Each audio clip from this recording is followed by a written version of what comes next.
again, let's make this a conversation, please. So I'm happy to take the first question for Dr. Zucker. And if you may use the microphone, you can press. I don't believe that it is. My finger there. So, Dr. Zucker, you gave some examples of media effects on this syndrome, and to what extent do you think it's reasonable to consider the possibility that various forms of psychopathology, which might have expressed itself differently in another era, are being, if you like, molded by the internet and other media, in line with your colleague Ned Shorter in Toronto, who's written about the symptom pool, that social forces are determining what appears to be a kind of epidemic of presentations.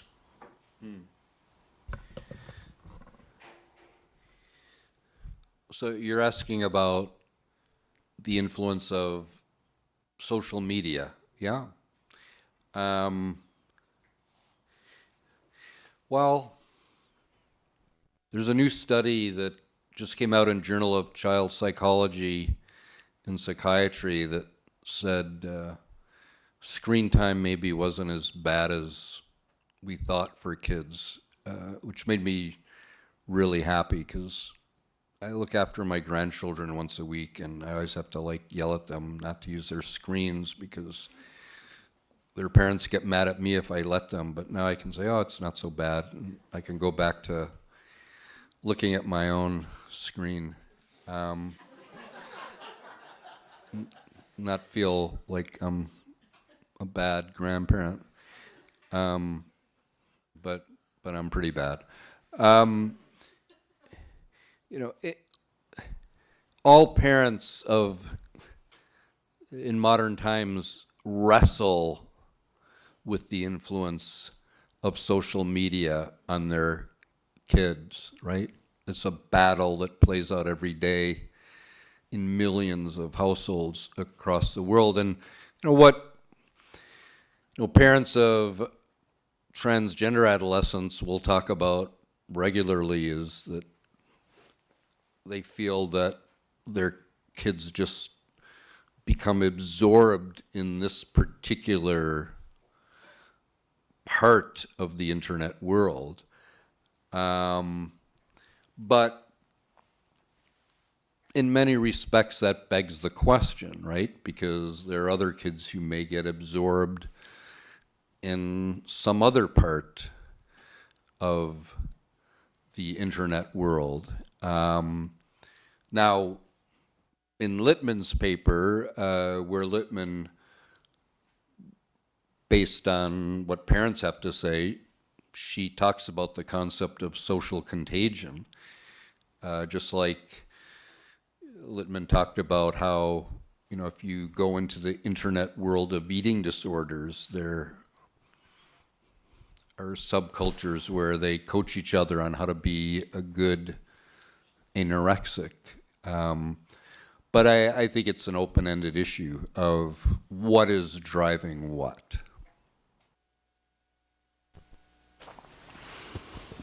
Hi, Dr. Zucker. Thank you for this talk. Can you guys hear me? No.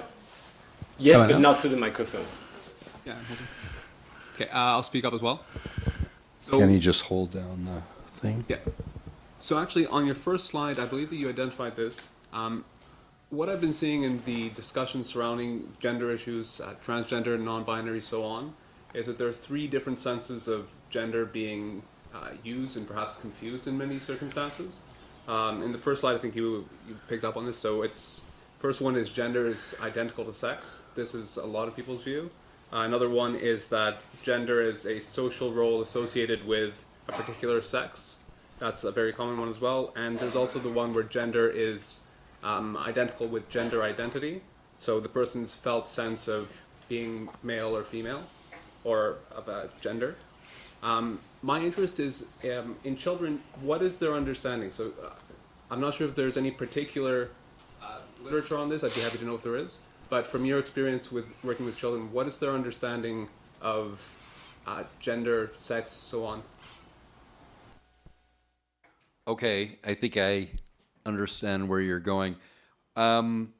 So in the developmental gender literature, which goes back decades, there have been various studies looking at, for example, like I talked about, when can children, quote, correctly self-label their gender? And verbal interview studies say that by the age of 3 that happens. Nonverbal measurement studies suggest that it may even be happening before age 3, that for sure by the age of 2, 2.5, kids are aware that sex gender is largely a binary phenomenon. Largely. Now, what cues did children use to categorize people on the basis of gender? And there are studies on that go back decades. And what people found was that what preschoolers often rely on are social cues like clothing style, the color of clothing, hairstyle, and it's not until kids are much older that they come to the understanding that, let's say, the configuration of the external genitalia is the, quote, true marker of somebody's biological sex, and that the social markers are arbitrary. So children are gradually constructing their understanding of gender in different ways. I don't know if that answers your question. So my question was more specifically about children who are meet the criteria for gender dysphoria, or Oh, okay. Yeah. where I was going with it was, do they have different understandings of gender or sex compared to other children who do not meet these criteria? I don't think so. I did publish a study in 1999 that suggested that children who were in the gender dysphoria spectrum attained what the cognitive developmental psychologists called gender constancy, but wasn't like a qualitative difference. It was more just maybe a temporal effect. But I don't think their construction of gender is any different than cisgender children. At least I'm not aware of any studies. I could be wrong. Marcel, you have a question? Can choose. And press the button, please. Yeah, I had a question. I wanted to know if there's literature that speaks on the young people who have asked to be transitioned and were denied that transition and were unhappy with that, and in parallel, the ones who wanted to detransition, like a comparative study on those two phenomenons. So your question is, like, now by children, are we talking about very young children or adolescents or both? I said youth, so I think that would encompass both. Both. Oh, sorry. Well, I always don't like combining child samples with adolescent samples, but so let me start with child samples. So I think your question is, what do we know about young children who ask to be transitioned, but they're denied that, versus kids who ask it and it happens? Okay, so let's start with that. So how would you define a child asking to be transitioned. So for example, like if let's say a 3-year-old natal or birth assigned male said, I want to be a girl, would that be under your... I do have case studies, so I can help. Okay. So, for instance, my sister is gay, and from a very young age, I thought she was saying that, oh, I would like to be a boy, but that eventually phased out. But I do have a friend who asked ever since she was 9 years old to transition into a female body, and was denied that under youth protection until she was 18, and then had to go through the transition. So those would be cases, and very clear cases in my mind, where you would have one child who just kind of thought or identified as a male, and then ended up being gay, and then the other one who asked to transition and was denied the transition throughout her whole childhood, teenagehood, until she reached her adulthood.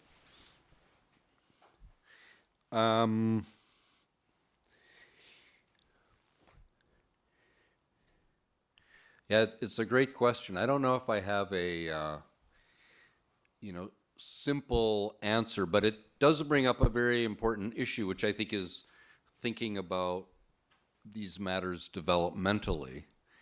That I think, and that's always, well, I don't know always, but certainly that's how I see my clinical approach to working with people with gender dysphoria, that the developmental approach is very important, that how I might work with a 3-year-old is going to be very different than how I might work with a 13-year-old or an 18-year-old. Because I think gender continues to develop and to consolidate over time, and it becomes more sophisticated in terms of how one understands it. But it's a very hard question you're asking, and I'm not sure that I have a Sorry. simple answer. May I jump in briefly? Oh, you can jump in long. Just thought I'd jump in for a second. Just thinking as an anthropologist, I'm always thinking about the social context, where something like an identity, a sense of self-worth, a sense of learning how to relate to one's body is always, in a sense, given socially through rapport with other people. So the pertinent question that I was hearing in what you were asking, Marcel, is also the question of social support. And this is the question that I have for you, Ken, but also for the audience. What do we know about the extent to which social support is protective and promotive? So protective against distress, psychosocial adjustment, but promotive of better mental health. And for sure, it seems that social support is key. Now, do we have other stories? Are there other findings where social support, in some cases or for some people or through some other pathways, has not worked? So I'd like for us to talk about that, please. And you had a comment or question.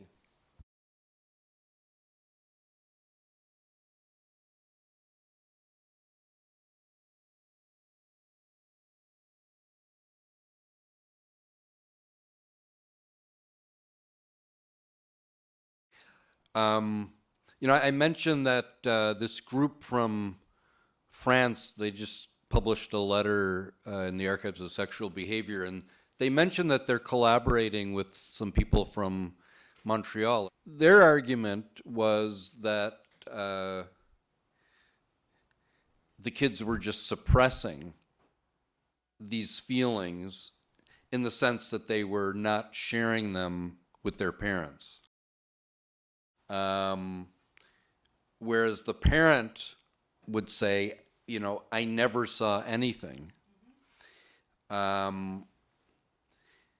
So one has informant discordance, right? Which is a common issue in developmental psychiatry. That's why we have multiple informants. And, I would say that an example that you're providing, it's up in the air, according to whom, right? So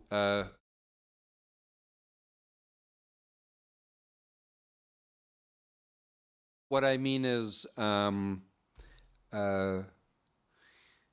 it's very important to look at, let's say, situations where the parent declares there was nothing, they didn't see anything, whereas the kid says, I was feeling a lot, but I just didn't share anything. And, you know, where it gets interesting is, you know, let's say you have the desire to be of the other gender, but you didn't tell anybody.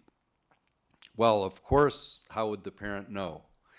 But then, you know, gender can be expressed in via surface behaviors, right? Who one is playing with, the kinds of toys one likes to use, the clothes one wears. And in my experience, there's more agreement between the youth and the parent with regard to the observables. But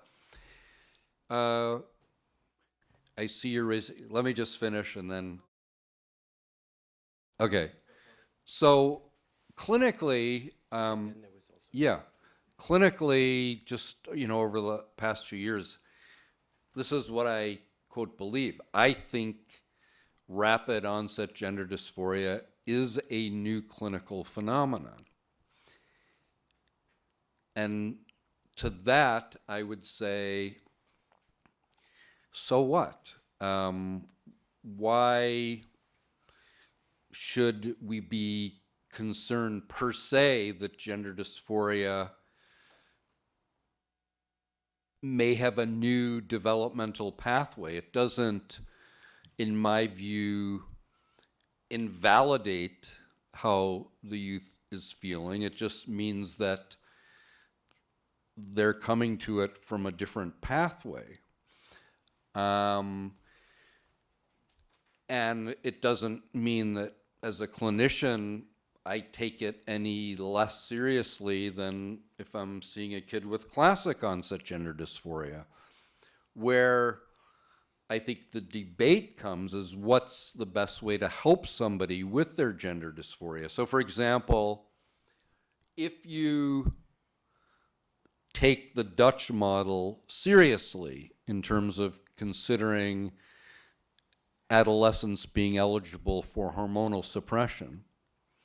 And we actually were the first clinic in North America to systematically use blockers in Toronto starting in 1999, because I was already collaborating with the Dutch.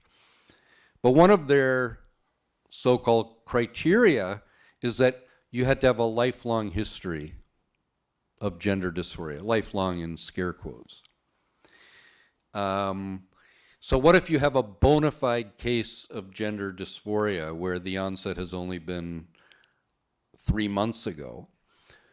Do you recommend hormonal suppression as, let's say, quickly as one might if you're seeing a kid who's been struggling with gender identity issues for years? Or should there be some period of exploration?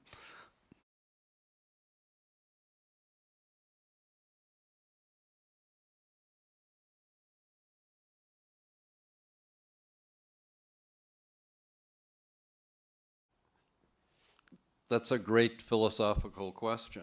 In developmental psychiatry and psychology, the issue of informant agreement versus disagreement has been, it's been a long-standing issue.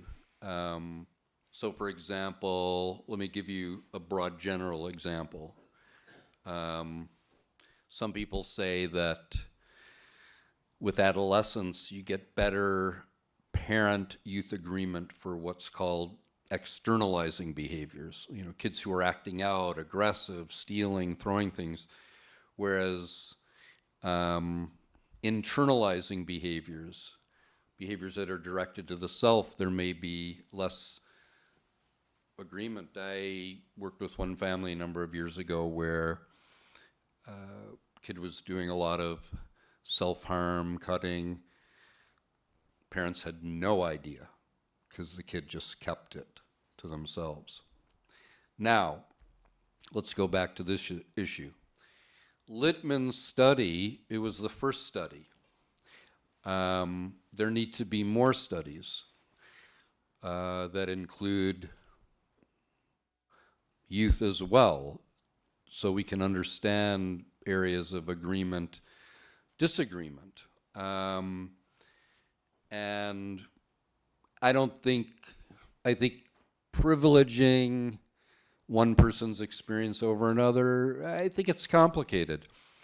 So for example, that whole social support literature,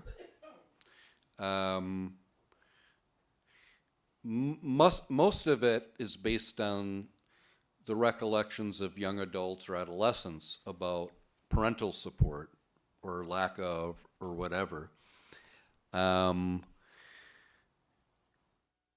you rarely get the parents' perspective on were they being supportive or non-supportive. And I think even there we need to know, are there areas of agreement or disagreement? Because there can be all kinds of factors that contribute to accuracy or inaccuracy in retrospections. So I don't think it's like an either or issue.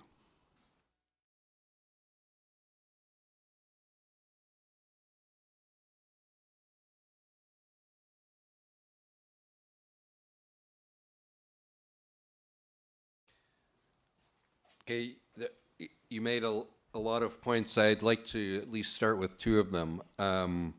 First of all, with regard to blockers, and this may be, I don't know, too arcane for people who aren't working in this world. You know as well as I know that putting some kids on blockers nowadays is not done very carefully.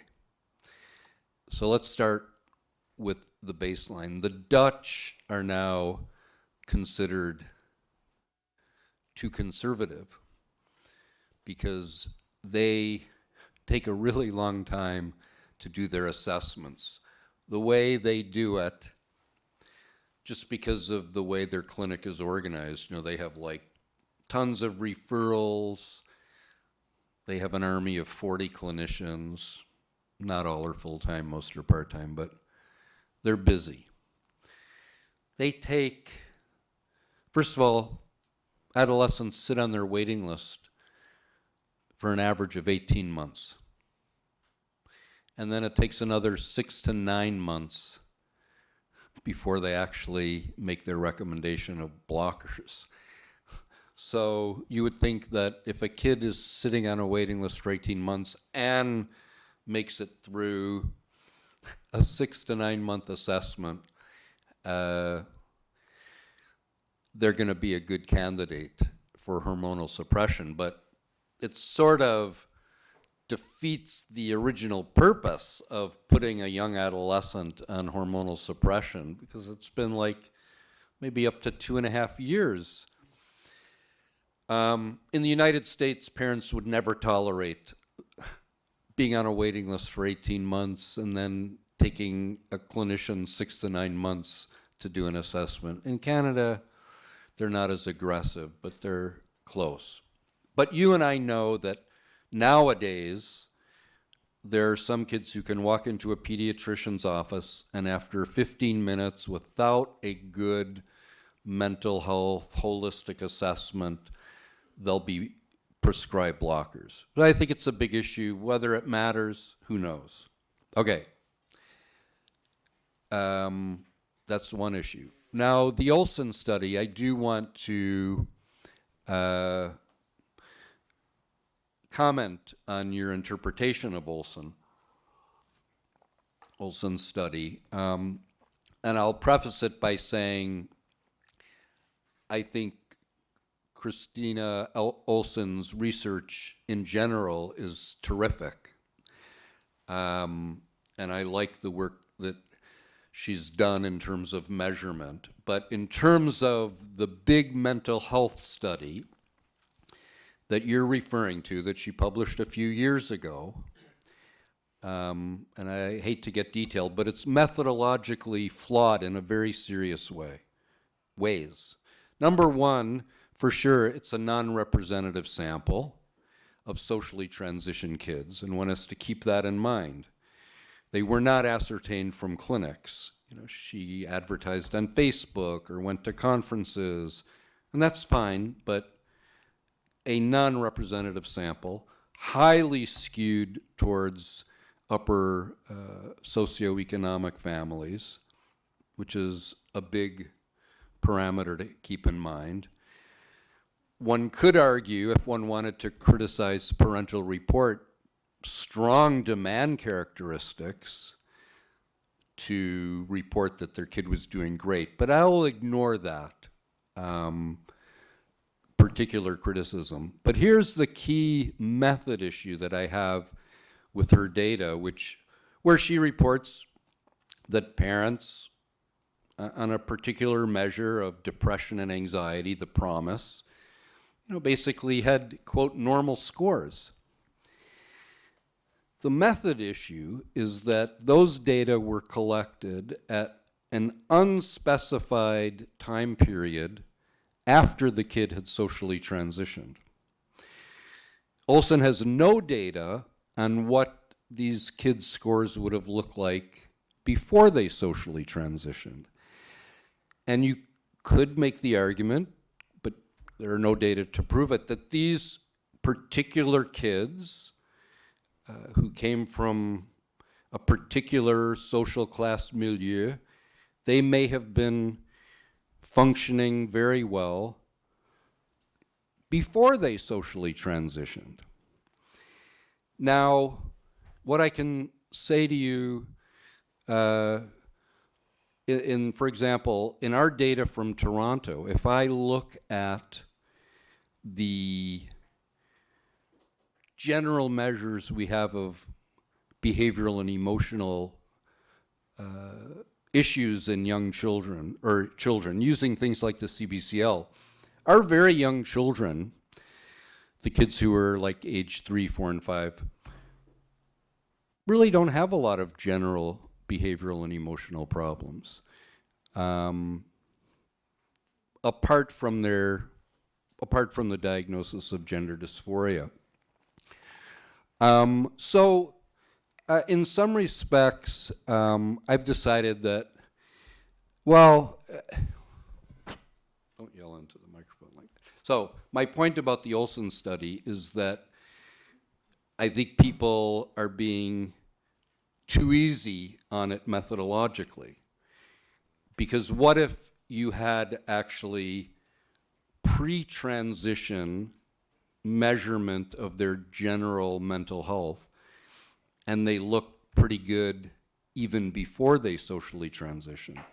All it would say is that after they socially transition, they've maintained their mental health. They haven't gotten worse, which is great.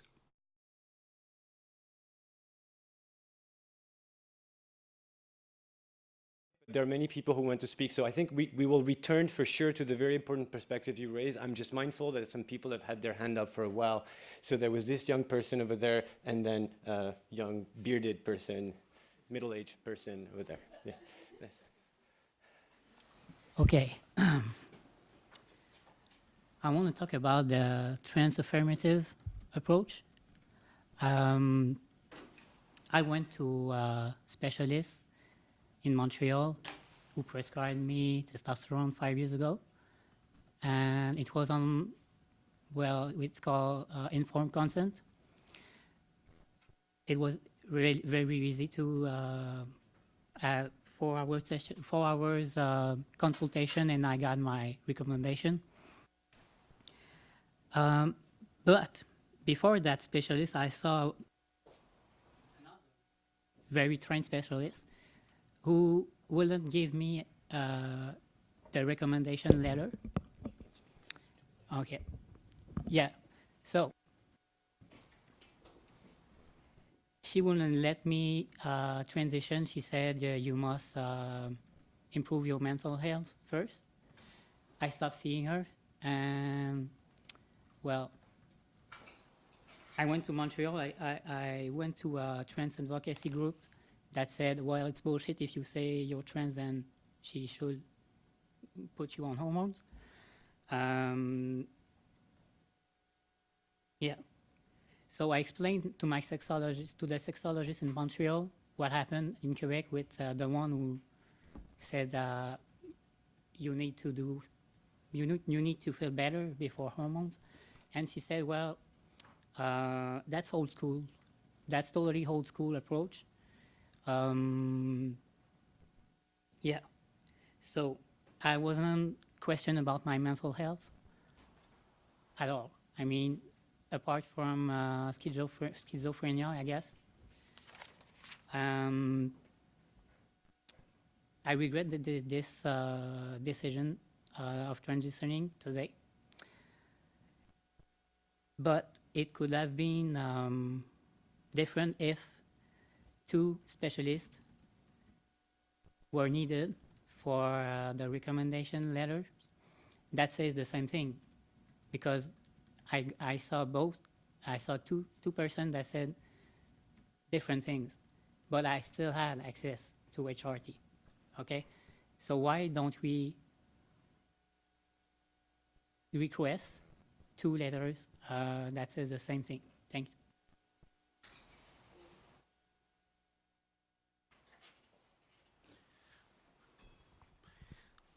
If I understand the current standards of care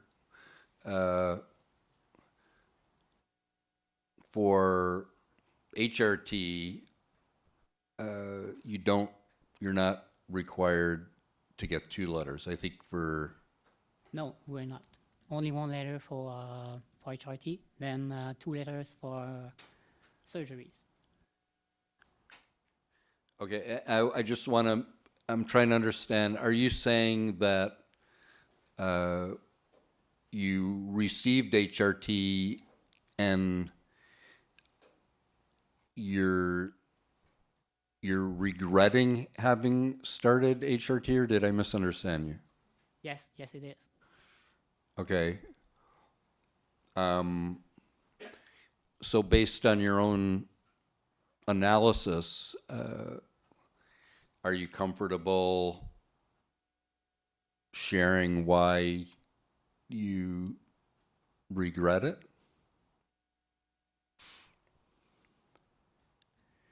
I could explain a bit more if you'd like to. I guess I need to talk about what was going on when I was a child. Never wanted to be a girl. Was very angry about it, very sad about it.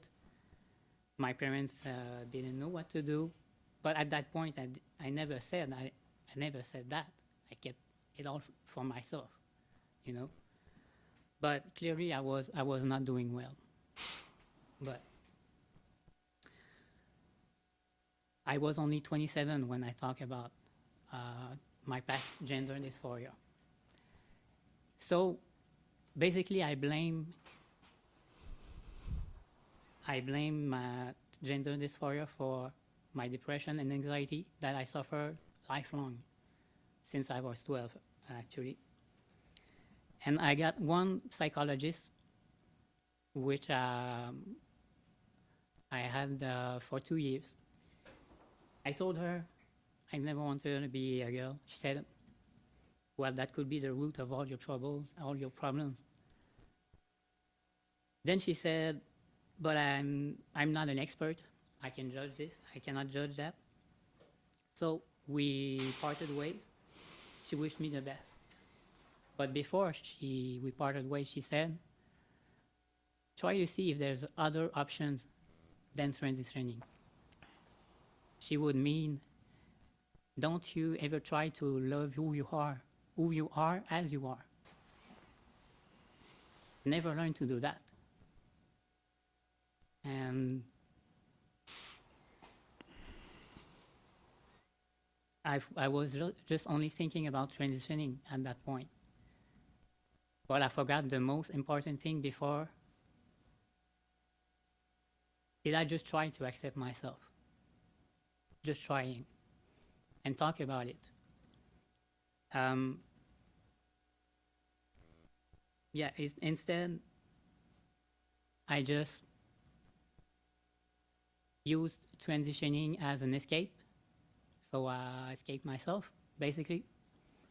That didn't mean I wasn't suffering gender dysphoria. I was, but I guess it was there should have been other options than transitioning, you know. But that wasn't offered. I basically said I was trans, then that's it. There was no going back, and we didn't made a good diagnosis of my current state of mind, and in informed consent, I guess you should not be depressive when you sign for it. And obviously I was suffering depression at that time, and it's part of my fault, I know, but I should have been said, you must get better before doing a major decision in your life.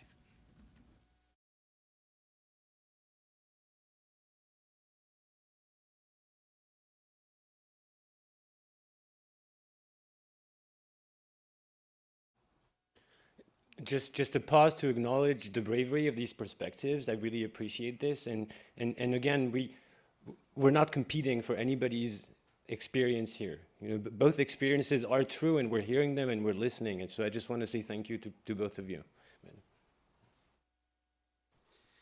Well, I think that the point is that I think if one works in this field, one has to approach understanding an individual in a holistic way. And so you have to have a certain type of, I think, clinical training to do that. So let's take something like depression. I totally agree that for a lot of people, one can understand the depression as being secondary to their gender dysphoria. And if one treats the gender dysphoria, the hypothesis would be you're going to be less depressed. Totally. But depression can also have other causes, right? There could be a familiality component to it, genetic. It can be related to all kinds of factors unrelated to gender dysphoria. And so clinically, when, I work with kids, meaning adolescents, I'm formulating, okay, these are the mental health issues this particular kid is struggling with. Can I identify the different parameters that I think are contributing to the depression? And if it's not just gender, then we have to work on those things as well. And so one of the worries I have a little bit nowadays is that, there are some programs where they say, all we care about is your gender dysphoria. You deal with everything else on your own. And I don't think that's very holistic. And I don't think that's good quality care. Though we don't do therapy. Go get that on your own. But as the clinician, I think one has to have a formulation. So, I agree with what you're saying. You're raising a very complicated issue that I know is being debated certainly in the adult area, and I think it's trickling down to the adolescent area, and that's, the informed consent model. Where there are some folks who say, mental health people should not even be part of all of this, that you should be able to go to a GP or an endocrinologist or a surgeon and say, this is what I'm experiencing and this is what I want. There's a lot of debate about that. And certainly I'm not aware of randomized control trials about what the best approach is, for adults. I think it's complicated. Yes, you've been waiting to speak.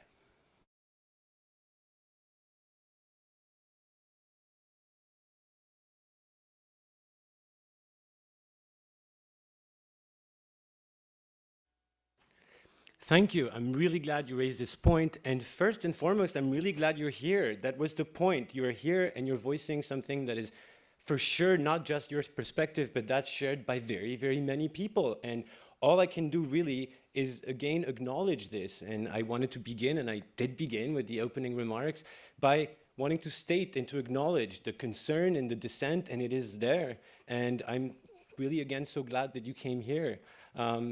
From my own perspective, and I want to hear from you again and from other members of the audience, I would like to think that I have been successful in facilitating an event where we are having precisely this conversation.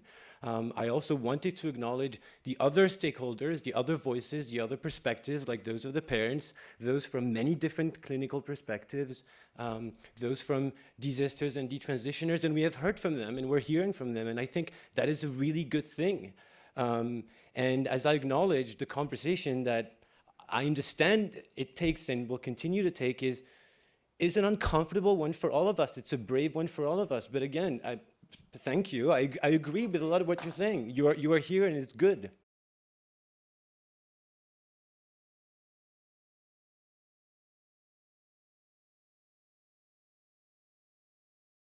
You are absolutely correct. This was designed as an invited lecture for a very distinguished speaker.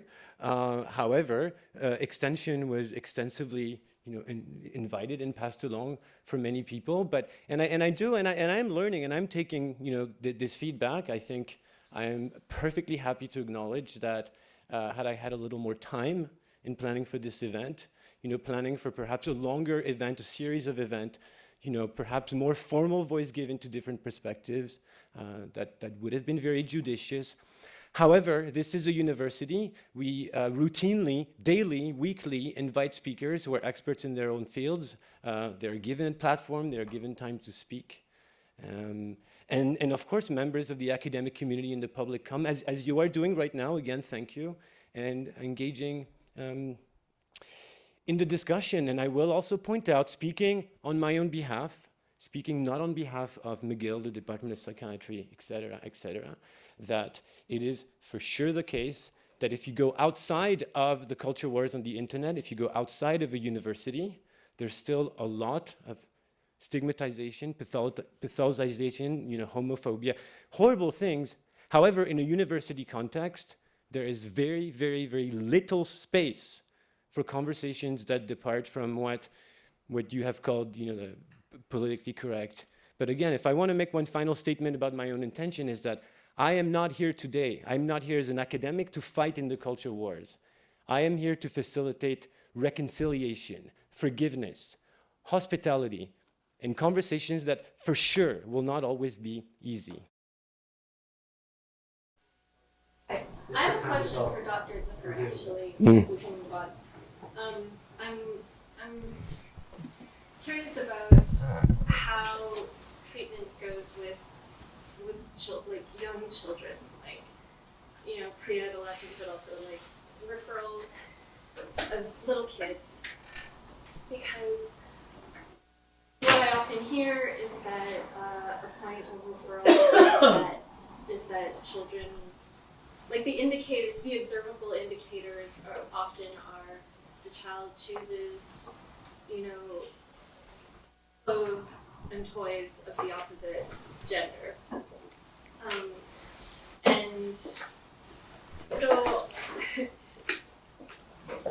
this is very concretely observable. However, I have questions personally about to what extent can a child choose something that they are not able to provide for themselves.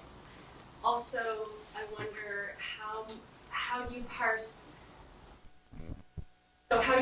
parental influence there? How do you parse family circumstances? For example, when parents are divorcing, and that's very polarizing for children, and they might identify with one or the other.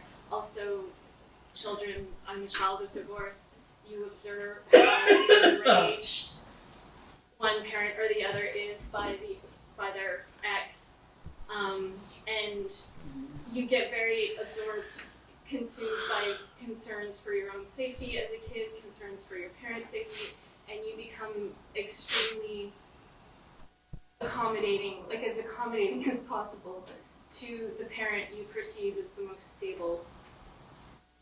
So there's all kinds of those issues which I feel I've seen play out also in my friends' lives, and I've always wondered, how do you even begin to work with that?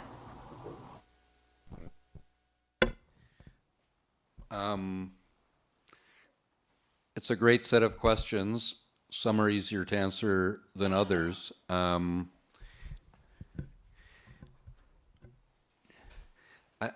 I would like, though, if it's okay, to just say something quickly about the comment. Am I? Sorry, I didn't hear your name. Hi. I largely have spent my life in clinical settings, although I've had cross appointments for years in academia. I've supervised like 15 PhD theses or master's theses. But, you know, in working with students, it was primarily in a clinical setting. And I think over the years I worked with over 200. And as somebody who many years ago spent, I don't know, 6 years on being a left-wing activist, the thing that like bothers me about your comment is that it's such an example of what nowadays is referred to as cancel culture. Bernie Sanders was being interviewed by the New York Times, you know, as part of the New York Times deciding, you know, who they wanted to endorse, and they just released the transcripts of their interviews, and it was a really long interview. Like, you have to spend like an hour and a half reading it. But near the end, they asked Bernie, you know, as a democratic socialist, they said, "What do you think of cancel culture?" And he said, "Help me out here."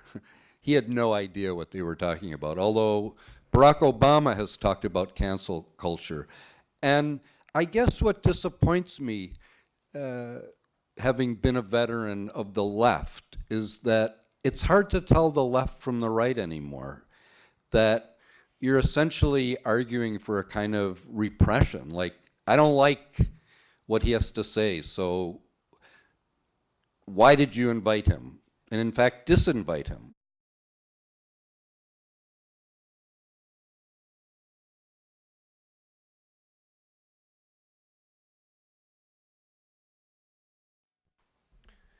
Thank you. And yes, I guess as we were getting a bit heated and I realized it's on me, I did not answer your question. You said, why this event? Well, and here I speak as just one of 3 co-directors of the Culture, Mind, and Brain program, but our research program at large, my own research program, looks at, on multi-scale levels, how human experience is co-constituted by different factors and phenomena, from cells and you know, brains and bodies to how bodies interact in societies. And of course, as one who is both a cultural and a cognitive evolutionary anthropologist, I have been working in and interested in questions of sex and gender for a very long time. And the topic of changing landscape surrounding our understanding of how to best accommodate what appears to be a new phenomenon, again, remaining agnostic as to the causes of why we are now seeing many more young people who express the desire to transition, who express an identity that does not conform to gender norm. So I felt it was a very pertinent topic, and in conversation with Dr. Zucker, I decided to invite him here, and we're here today, and I'm so glad we're having this conversation. Yes. I need yes. to answer Yes. this. Okay, if I misinterpreted, I apologize, but I think it's an issue, though, in general, that academia is wrestling with. And you know it as well as I do. I mean,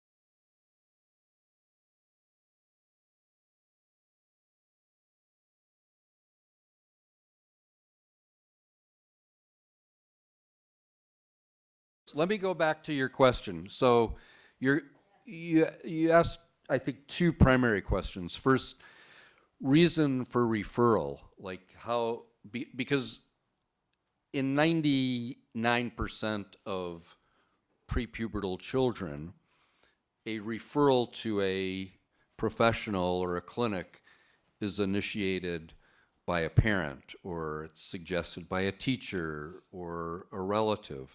I think in my career, I've only had 2 children who initiated the referral. I once saw a 4-year-old born female who said to the parents, you know, I think I need to see one of those like talking doctors. So that's how the referral got activated. But I've published data that show among children that, in a sense, girls, people who are born female, need to do more before somebody picks up a phone to make a referral. And that's why, on average, children who are born female are referred at a slightly older age than children who are born male. So there are threshold differences.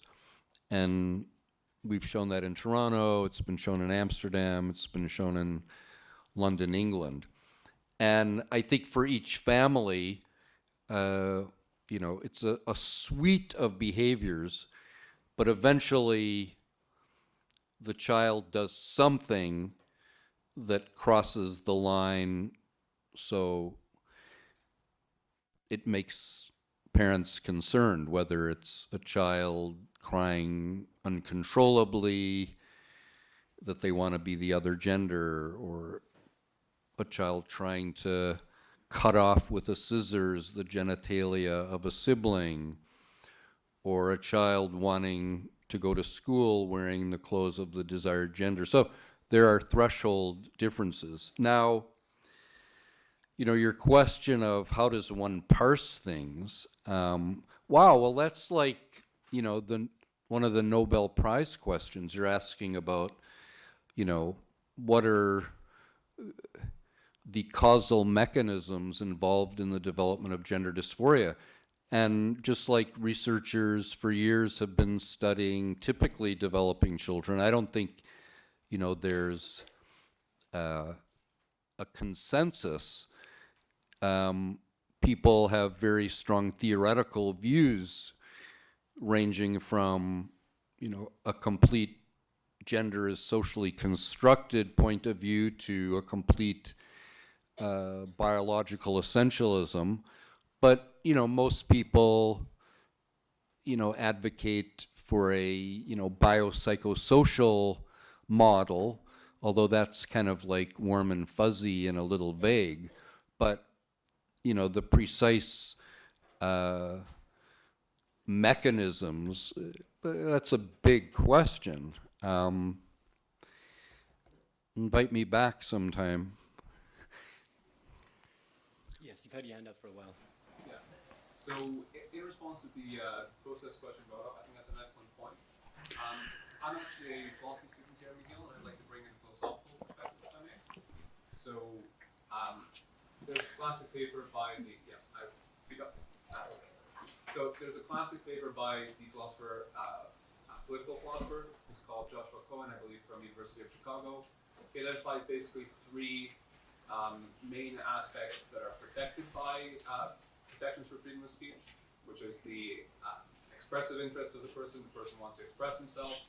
There's a deliberative interest, which is society's interest in deliberating over tough social issues, understanding situations so as to be able to solve problems. And there's also the informational aspect. So what I would like to point out is that while there are harms that come with certain forms of speech, for example, harms of people whose feelings are hurt, who feel marginalized by certain expressions and so on, there are also public institutions that must be, well, not must be, they are in place to accomplish certain goals. For example, this is 2 institutions that are coming together. This is treatment of patients, and this is university. right? So universities are there to really deliberate about difficult issues, understand the situation, so that when we make policy decisions about issues, we understand what we're doing and then we're not flailing around. And on the other hand, we also have the issue of, this is a clinical institution as well. We have several clinicians here who have come and responded and spoken about these topics with Dr. Zucker. And the point there is actually to treat people and to prevent harm and to relieve suffering. So in weighing the harms and benefits of such a discussion as this, we have to discuss all of these harms and benefits and weigh those. It's an interesting topic to determine, specific instances whether one outweighs the other. But we also have to consider benefits, not just the harms. Thank you, and I'm glad we're talking about process. I don't want the whole conversation to be about process, and thank you for what you bring up. But in defense of the speaker's perspective, as to invoke another philosopher, Isaiah Berlin said, freedom to the wolf is death to the lamb. And we don't want to be wolves here. And it's a complicated question, so I'd like to make perhaps a final point to acknowledge the complicated but also productive conversation that has, been taking place so far. You are correct that there has been no effort by McGill, by the administrators, to cancel this talk. And I think it's important to say this. And it's important for all of us to perhaps have a bit of compassion for our administrators in thinking of their double commitment to freedom of speech on the one hand and freedom from harm from the others, when in particular, often communities will disagree as to what is considered harmful. This is not an easy position to take and to adopt. It's not really easy for any one of us. So again, I don't claim to be able to resolve these questions, but I'm glad that they're brought to the table, and I'll invite you all to keep thinking about them. It needs to be acknowledged. You have spoken already. Samuel has not spoken yet.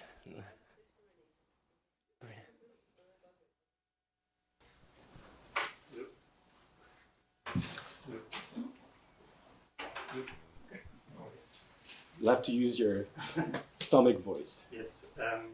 So I'd like to ask an open question for anyone.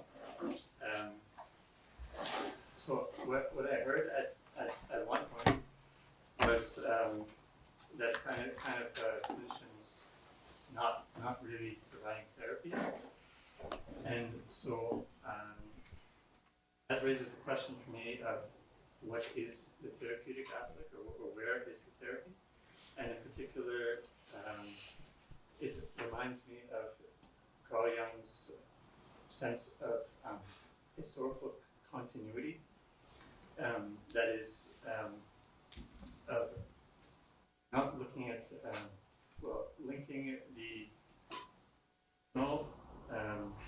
personal aspect to the impersonal and the cultural level. And so that raises the question for me of what is the mythological or religious roots in Western culture that has a connection to gender dysphoria, such as yes, is it clear?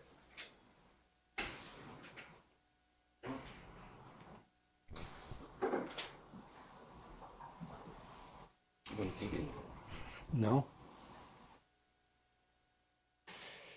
If I understand your question correctly, you're bringing in, you're taking the biopsychosocial perspective to understand the multiple factors that contribute to distress and possible cures, and you're asking about the place of the spiritual. Am I correct?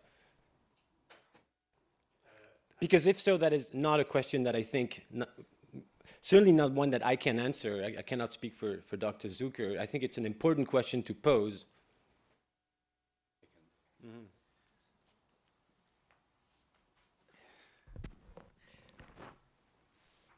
I'm not sure I can answer a question that's derived from Carl Jung. I mean, psychologists who do empirical, boring research, study religion and religiosity, but That was not Carl Jung. no. I don't think clinically, I mean, I could give some examples of how religion seems to factor in, but I don't think it's really what you have in mind. I believe that at the root of Western culture, there is in fact a root in our culture of the sacred. There's, in every age of transition, there's a certain continuity. At the time of the Greeks, which is a root of the Western civilization, Pythagoras, for instance, was initiated into the mysteries of Egypt and Babylon, and this is part of the continuity, so there is really a sacred source. So Sam, just because I want to make sure we only have a few minutes left and I want to hear from other perspectives, but you bring up a point which I will attempt to summarize briefly as an anthropologist, and we can talk about later whether I'm paraphrasing you correctly. But you mentioned rites of initiations. You mentioned the sacred, which are anthropological, cultural universals. So perhaps one interesting question to ask in trying to make sense of the complicated changes in the configurations of identities and gender, well, we do happen to live in very secular societies where on average, most people have much less social support, much less family contact, much less participation in ritual, in religious activities, in, for example, formal rites of passages like, say, a bar mitzvah or a confirmation. And so are our youth also trying to transition in some sense to be initiated into other modes of personhood in ways of dealing with just how complicated it is to figure out your identity all the time? Now, is it respectful? Is it possible to discuss this new phenomena anthropologically by asking these very pertinent questions? Yes, and what I meant is like, is there something in the mythology of our culture, like such as the hermaphrodites? Yes. Does that relate to what we're discussing now? I believe as Ken Zucker showed us, the notion of either a third sex or hermaphrodites or possibilities of migrating from one sexual category to the next are in fact close to universal. They have been found in all cultures, and in some cultures, like say the Backland in the Philippines, well, the tradition has been around for a very long time and it's culturally recognized. There's a predictable, reassuring cultural bearing, cultural identity that people can integrate. And in our societies, we're trying to figure them out right now. And which is, I suspect, why there is so much turmoil and sometimes distrust and excitement around these complicated, but also ultimately universal and quite simple issues of just becoming. My 2 cents as an anthropologist. I just wanted to bring a little bit of nuance to some of the things that you said. I've been doing some work. Speak up ourselves. I've been doing some work with social justice communities, also research with Concordia and McGill for some time. And I do think that there's a current atmosphere in which we are very quick to condemn people as they don't necessarily share the same language or ideological perspectives. And at times it can be very harmful. For instance, we organized an event called Rap Battles for Social Justice for trans and queer communities and raised about $6,000 for an organization for youth and trans and queer youth. But because one of our hosts misgendered one of the participants, it ended up being a huge issue and we went almost at war. And so I think that there is a current culture in which we police and we condemn even folks who are trying to do very good work and who are still learning, and we lack patience.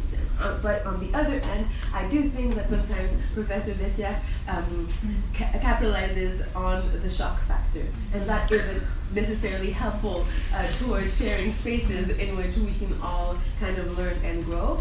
And perhaps this can be the occasion to kind of bridge that and make sure that we don't crucify anyone who doesn't share our perspective, but we also don't try to provoke the worst in them so they want to crucify you.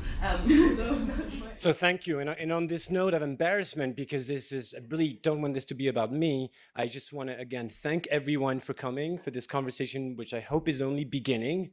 So I'm going to formally bring the ceremony to an end and ask that we give one another a big round of applause, and thank you for this.